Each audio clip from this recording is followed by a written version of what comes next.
Welcome to a Telltale Books video. I'm continuing my magazine review series, digging into the March and April issue for 2024 of Analog Science Fiction and Fact, which I have right here. Probably on this side. I'm on the opposite side of the camera from where I usually am. So this is the March-April 2024 issue of Analog. And this is the first analog I'm doing.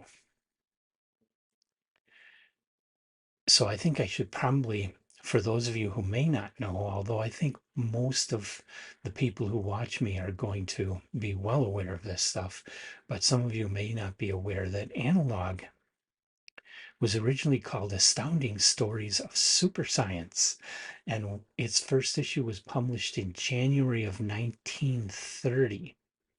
So they're in their 94th year this year, and I hope we can make it to 100. We just hit the 100th anniversary of Weird Tales last year in February.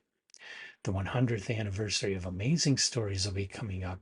Both of those magazines, though, they haven't had a good continuous publishing history. They've had times when they've run into financial issues and had to stop for a little bit. But they are both going in some form today. I just ordered a new issue of Weird Tales from the publisher that's doing it now.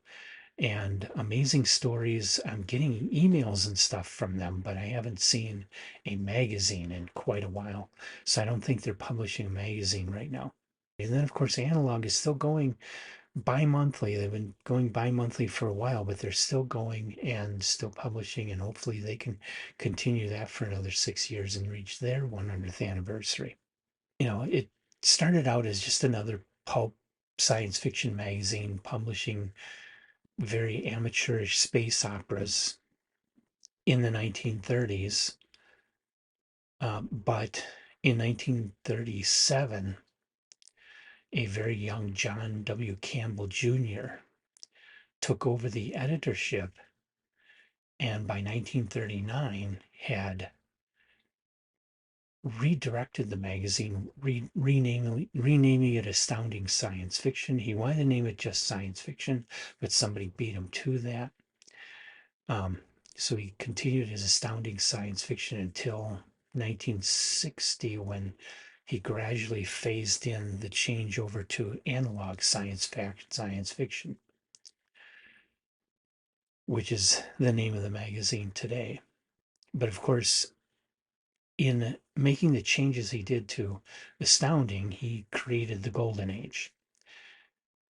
And what he was looking to do is to take science fiction out of that really amateurish, gosh, wow, super science kind of space opera and have it a little more sober, a little more intelligent, a little better writing, and some more accurate science. He mostly courted writers that were scientists and engineers like Heinlein and Asimov. And he created a whole new sort of science fiction that was related to what was done earlier, but it was more intelligent, more thoughtful, um, and a little bit better writing. Some of it, the writing got really good. There's a lot of it that's just, well, it's better than the 1930s. You got to give it that. So anyway, when when Campbell died in the early set in, I think, 1971, if I recall right, Ben Bova took over the editorship of the magazine, and he mostly continued in the tradition of Analog, because by this time Analog was the grand old man of science fiction, so it wasn't really publishing a lot of innovative stuff, even though it had published Dune in its first inception, called Dune World, and published authors like James Tiptree and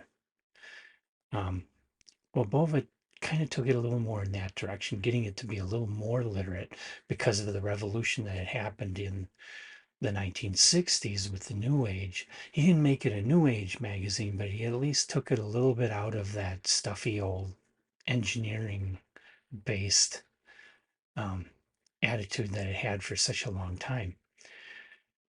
But it was still very much a hard science fiction magazine, and continued that way when Stanley Schmidt took it over in, I believe it was 1979. And then Stanley Schmidt stepped down, and Trevor Quattree has been the editor since around 2010, 2011, something like that. And he's the editor today.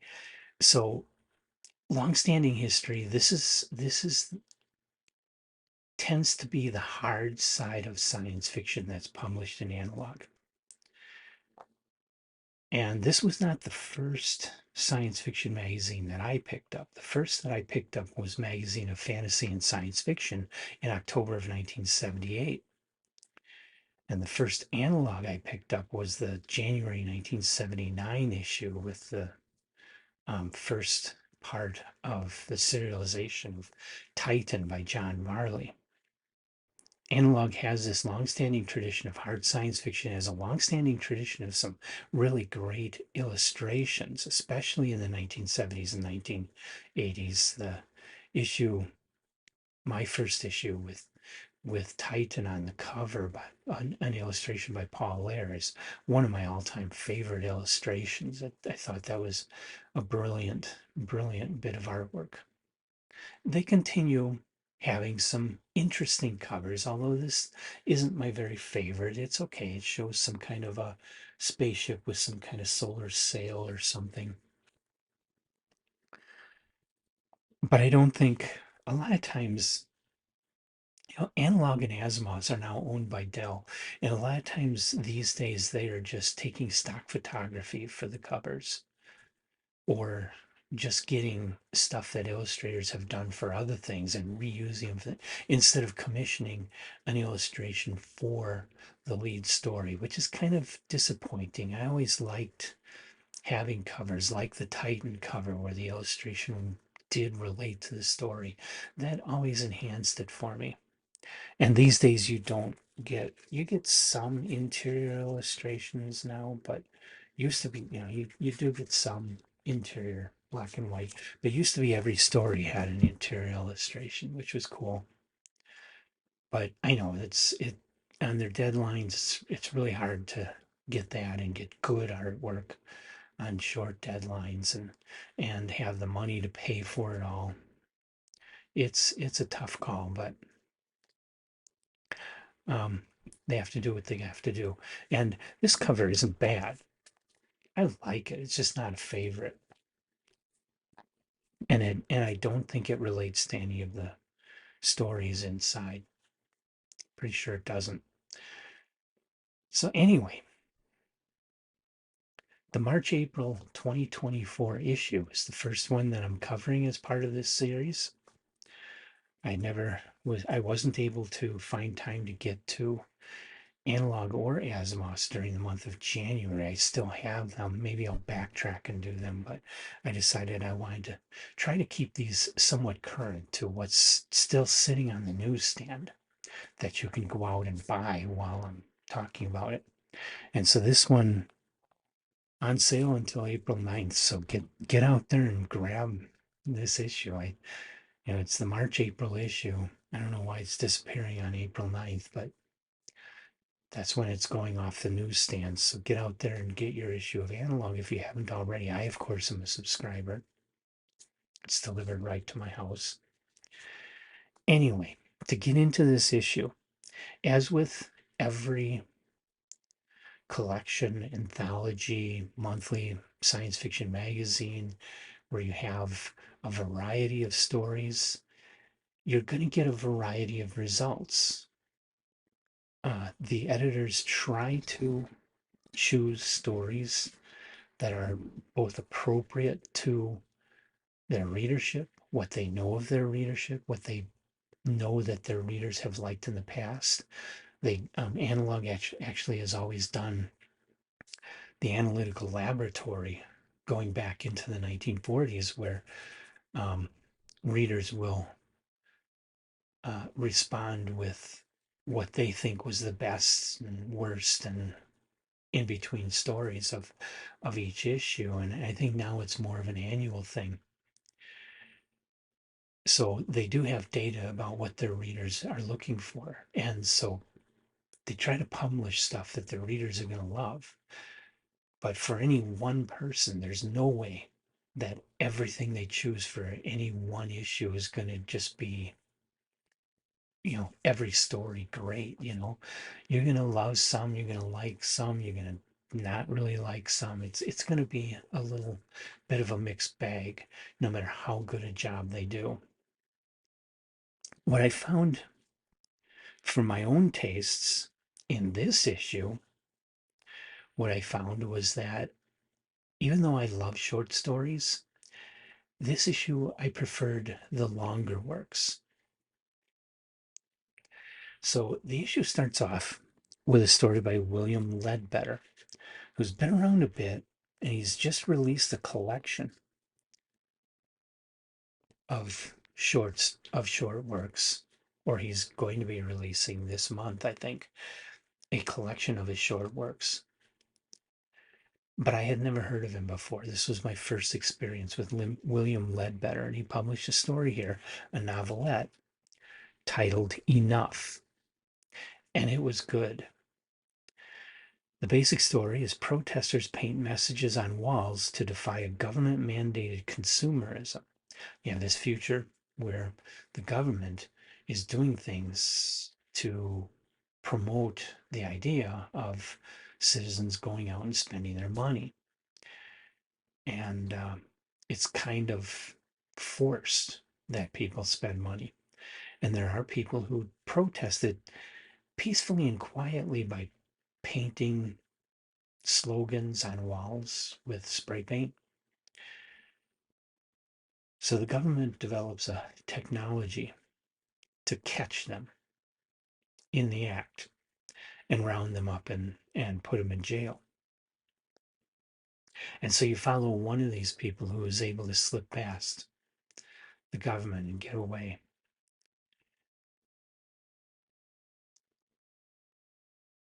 I don't want to say more than that about it. I encourage you to read it. It's a very good story. Um, I got to say, nothing in this issue is all the way up to the level of a top tale for Telltale, but Enough is a really good story, and I highly recommend it. I enjoyed it a lot. The second work, A Long Journey into Light, is another author I'd never heard of. That is a new discovery for me. This is just a short story. The author is Deborah L. Davitt. And in A Long Journey into Light, you have an alien spacecraft that comes into the solar system and parks near Venus.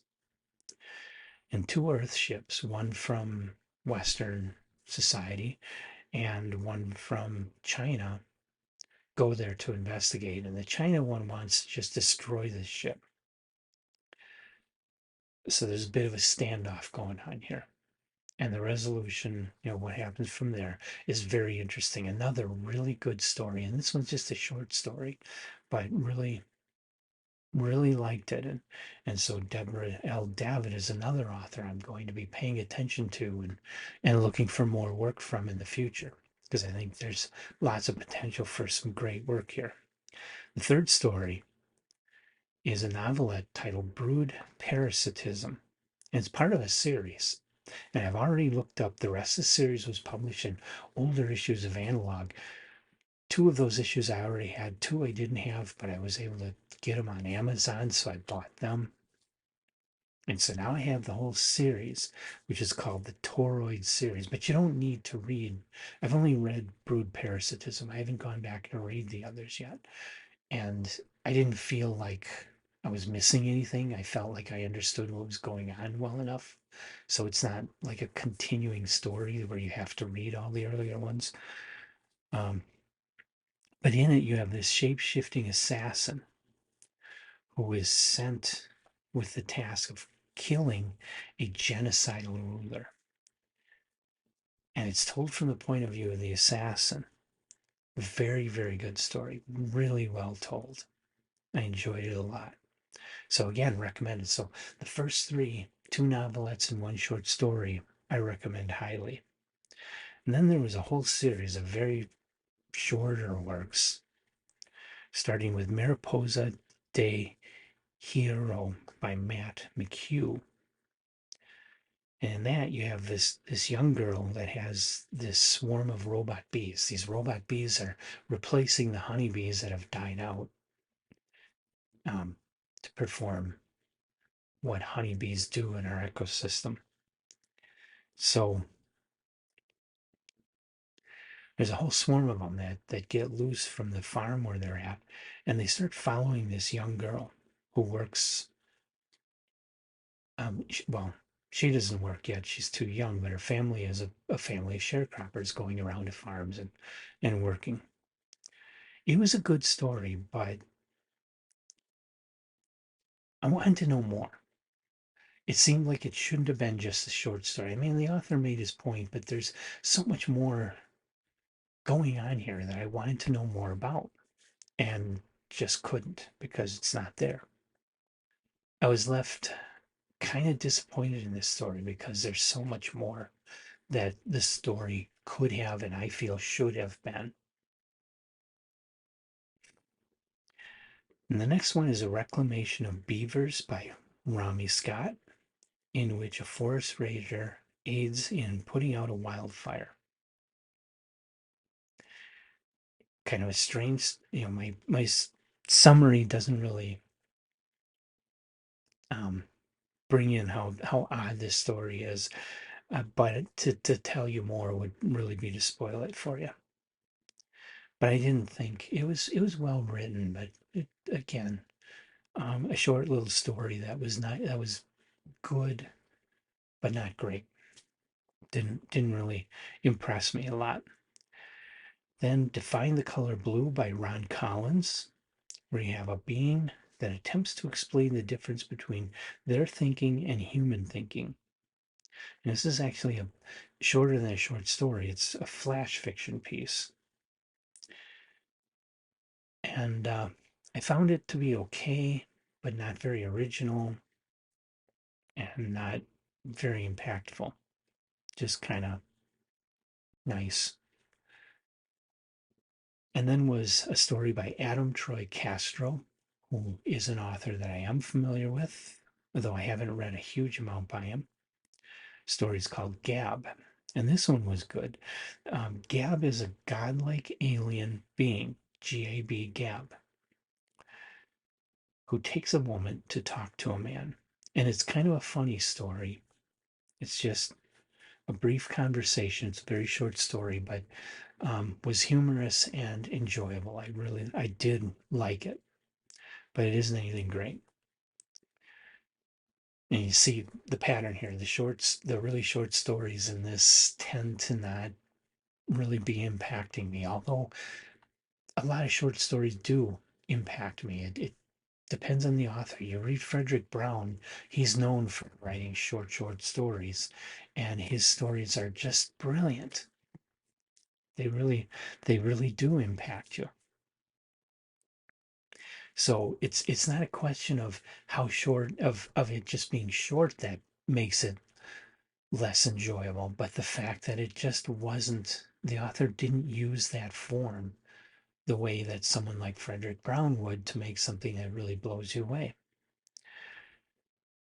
So the next story by Alan Molumby. Sorry if I mangle any of these names. Titled The Days of Empire Are Over, another short story. And in this one, on a distant planet in the far future, a shopkeeper is harassed by people who want to impose their morality on everyone.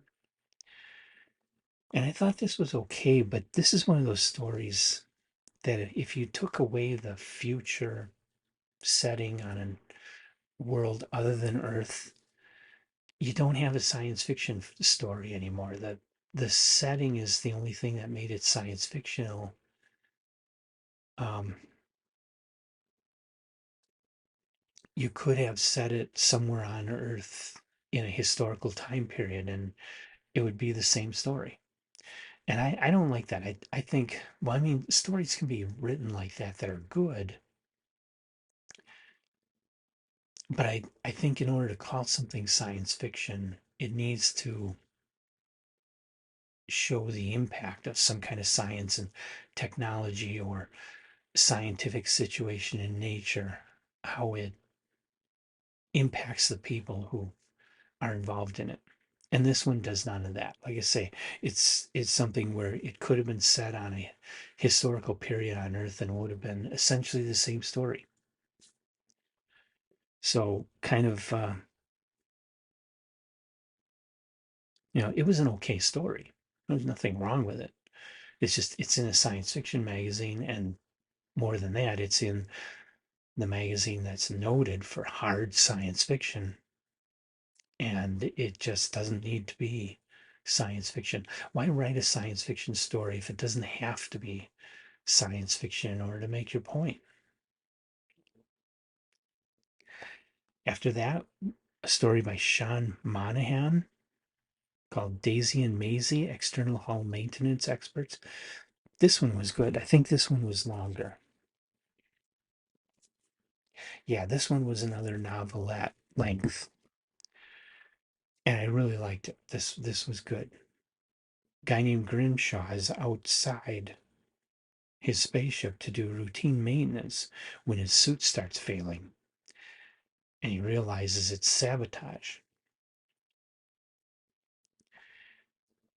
And the story then is about how he gets past this and survives it.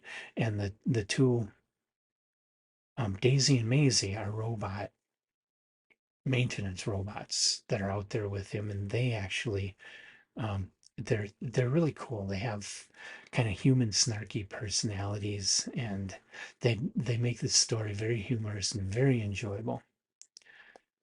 Um, without them, it's just a story about a space accident, and so not that big a deal. But with those two robots, they're fun characters. I enjoyed reading it. Not a great story by any means, but it was a fun story, really good. The kind of characters you want to have come back in another story.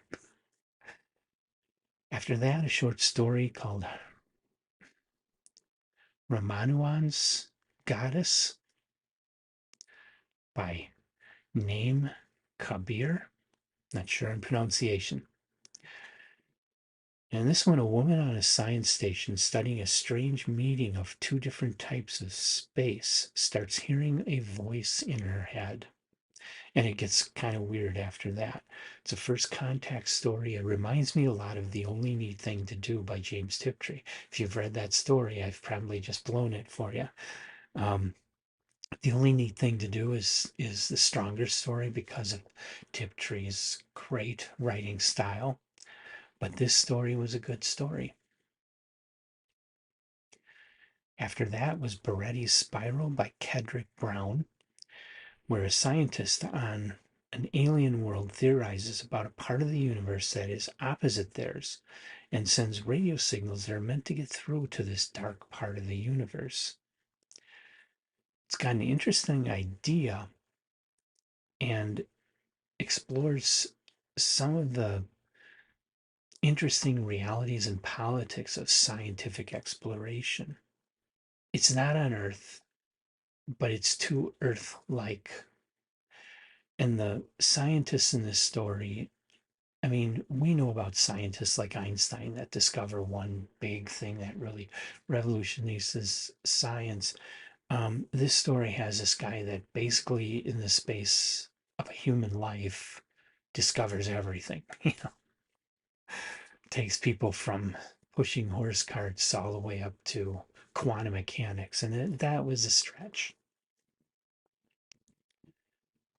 But otherwise, it was an okay story. The Bird Watchers by Don Diamasa, another short story. Sometime in the future, after birds have died out, a bird watcher hears about a surviving film of a bird, and gets a hold of it for his collection. A well done story, kind of a bizarre ending. Um, Definitely science fiction in being kind of a dystopia, but um, otherwise it was kind of strange. And the ending didn't sit well with me. After that, Karen Huler, Potential Spam. A woman gets a phone call, apparently from an alien looking to sell warships. And it's a flash fiction, has a funny ending. It was enjoyable, not great. And for whatever reason they did this, they have four longer pieces in here, but then they have this ton of really short stories, and most of these short stories feel they're okay, but they feel more like filler than anything that um, they really wanted to publish. So the next short story, Return on Investment by J.W. Armstrong. A man about to be executed tries to bargain for more time. And it's a somewhat funny, but it was well written, but it just didn't impress me at all. Decision Trees by John McNeill is another short story where a woman faces the decision to travel to Alpha Centauri or stay behind with her ailing mother. Sorry. It's a pretty good story, but it's totally a character piece. And I like ideas. Sorry. If you love character stories, this one's for you.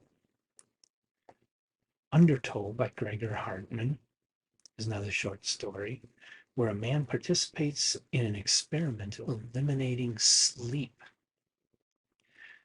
Well written and has a good character, but doesn't really go anywhere. Didn't care for that one. So the bulk of this issue is taken up by a story by a veteran science fiction writer, which I was really looking forward to. And it's long. It's a novella, so it's just short of being a whole novel. And you get the whole thing in this one issue. And it was long, and it was really good.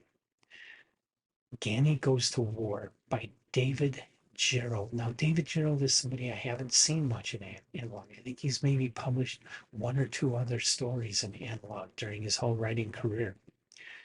But he published a whole novella in this one. And he's one of those authors, he's getting up there in years. He got his start in science fiction. If you don't know who David Gerald is, I'll give you a little bit here. He got his start in science fiction with The Trouble with Tribbles, the Star Trek episode. Okay, that's where he started, and it's probably the most famous, or at least one of the top five most famous Star Trek episodes ever. It's brilliant, and it's great. And it launched his career where he wrote some very distinguished novels in the 1970s. I first came across David Gerald when he published, I think it was in 1978, a time travel dinosaur novel called Death Beast, which I really loved. Kind of sort of similar to a Jurassic Park type of thing, except it's not set in this present day. It actually does involve time travel. So it's more like Macedonia by Clifford Simak, but with tense adventure and action, or like The Sound of Thunder by Ray Bradbury, but again, not like Ray Bradbury, more of a science fiction adventure, more of a real action adventure story. And it was a really good novel. And that was where I first came across David Gerald, and then came across his regular series of articles. I think it was every month in Starlog magazine, where he just talked about various subjects, about writing, about science fiction. And he was very inspirational to me during that time. I hung on his words every bit of the way. he just made so much sense and talked about things that were very relevant to things that I was going through in my personal life in those days. So I've always loved David Gerrold's work, even though he has written a bunch of novels since the 1980s that I haven't ever written. I mean, haven't ever read. I got to correct that. Getting back into reading, I got to get back into reading more Gerald. So I was very excited to see Ganny Goes to War appearing in this issue of Analog. I really, really wanted to get to that and wanted to read it. And I've even got myself into trouble with some other promised reads I'm doing because I've put those on the back burner in order to finish Ganny Goes to War. And it was a long piece, it was a whole novella. So it took me 3 days to read through it. It's an excellent piece, even without ever having read anything by David Gerrold. Reading this, if this was your first encounter with Gerrold, you're gonna really, really love it. It stands way above everything else in this issue. I mean, there's some really good stories in this issue, but Ganny Goes to War stands above them. This is excellent science fiction. It's more of a political kind of space opera type thing happening in the future, but confined to the solar system. Man has gone out, colonized Mars, built bases on the moon, and there's a bunch of people out living in the asteroids doing mining and stuff out there. And Ganny and her husband has died. Gampy is what he was called. Um, he's died at the start of before the start of the story. He's out of the picture, but he had done a lot to build their little station, and he cobbled together their own spaceship. And she has a daughter, or a granddaughter, actually. Her granddaughter's parents had died again before the story starts. And so her granddaughter's living with her, and there's this other guy that they kind of took on,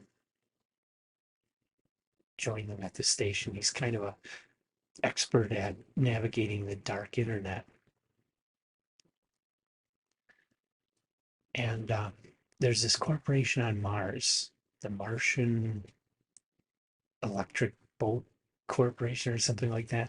They make spaceships, but they're coming, and they through a very underhanded, sneaky way take the station away from Ganny.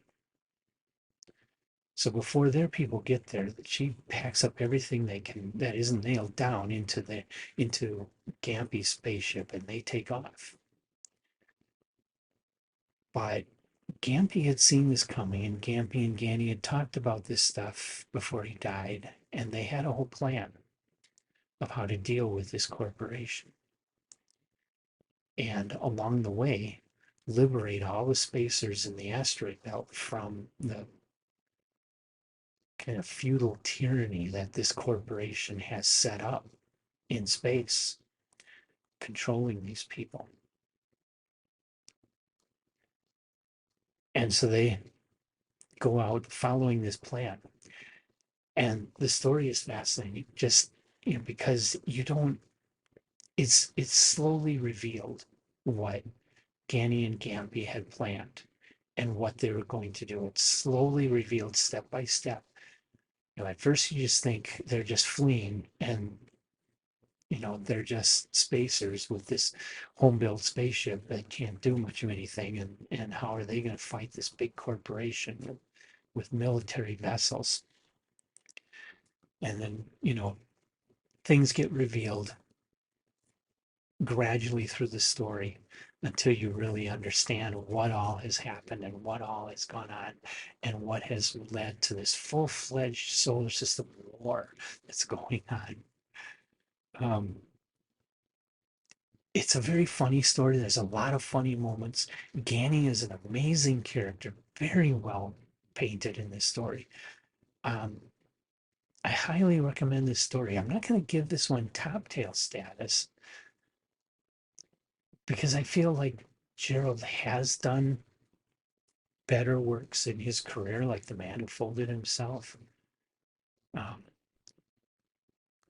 or When Harley Was One, or of course, The Trouble with Tribbles. This is like so close to being a top tale. I almost should just go ahead and give it top tail status. It is so good. I cannot recommend this story enough. I don't know if Gerald will expand it into a novel and publish it, or if it'll appear in a collection soon or anything. So, yeah, by the time this video makes it up, you've only got a couple days. Run out to a bookstore or something. Find this April 2024 issue of Analog and get it just for the David Gerald story. It is a treasure by one of our great authors, most, which we have so few of left now. Um, if you love science fiction, you should read this story. This is classic science fiction. There's political connotations to the statement I'm going to make that you would probably bring to mind, but you need to forget that. Um,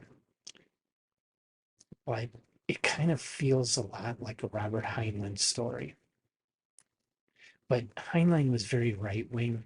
This story isn't so right wing, you know. This story I wouldn't call libertarian the way Heinlein's is, and yet it still brings to mind just the kind of characters that would go up against the government or up against a corporation and fight for what's right that you would find in a Heinlein story. And it had so much of that feel of the great classic science fiction, like brought back to life, but with an old woman main character. The old woman is leading the show here and making everything happen, and she's the brains of the outfit. And I mean,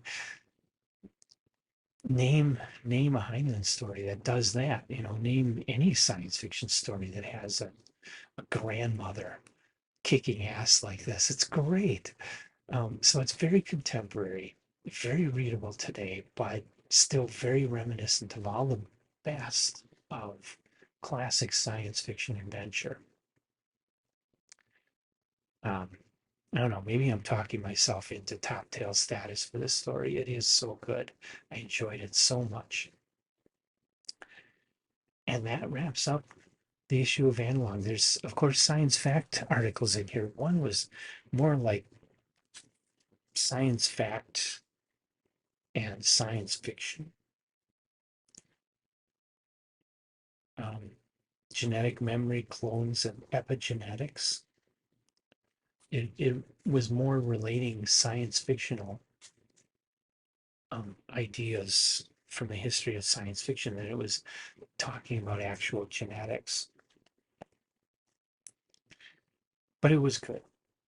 And that was the science fact. Normally, you do get some very, very good science fact articles in Analog. This one, it was good, but kind of, it didn't seem like hard science.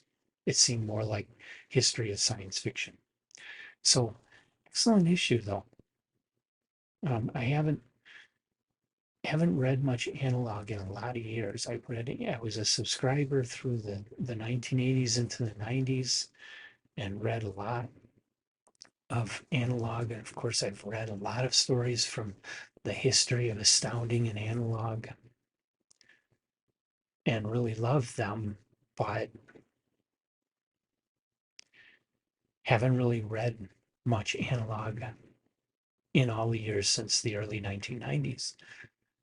And was really blown away by just how good it still is and how relevant it still seems. You don't see analog listed, you don't see analog stories listed in the Hugos and Nebulas. And I think that's a mistake. I think they're publishing some really, really good science fiction. And you guys need to pick it up and read it and start putting these things on the ballots for the awards because these are definitely as good as they ever have been. Shows us that hard science fiction is not dead. It still has a lot of life into it, left in it, especially in the hands of a master like David Gerald. I'll wrap it up here. Hopefully, I'll get time to get to Asimos, although with an if that also has an April 9th disappearing date, I won't be able to finish it before then. I thought I had all of April yet. Oh well. Um, hopefully I'll get into Asimos and magazine and fantasy and science fiction. I don't know where they're at. I heard rumor that they're having issues um, with printers, and so there wasn't a January February issue, and now nothing has shown up in March. I don't know if there's going to be a March April issue. Kind of concerned about that because that's always been my favorite of the magazines because they publish a well-rounded variety of science fiction, fantasy, and horror, and have published so many of the greatest authors over the years. I'd hate to see that magazine disappear, but they have had problems, um, a wide variety of problems, not just financial problems. So, I mean, stuff like that happens. It's hard to make it to 100 years without some going through some bad times. So we'll see. But I hope whatever one I get to next, I hope you'll come back and watch that. These are a lot of fun. I've been really enjoying getting back into these magazines. I just gotta find a way to get the time to read all these. And I will see you in the next one.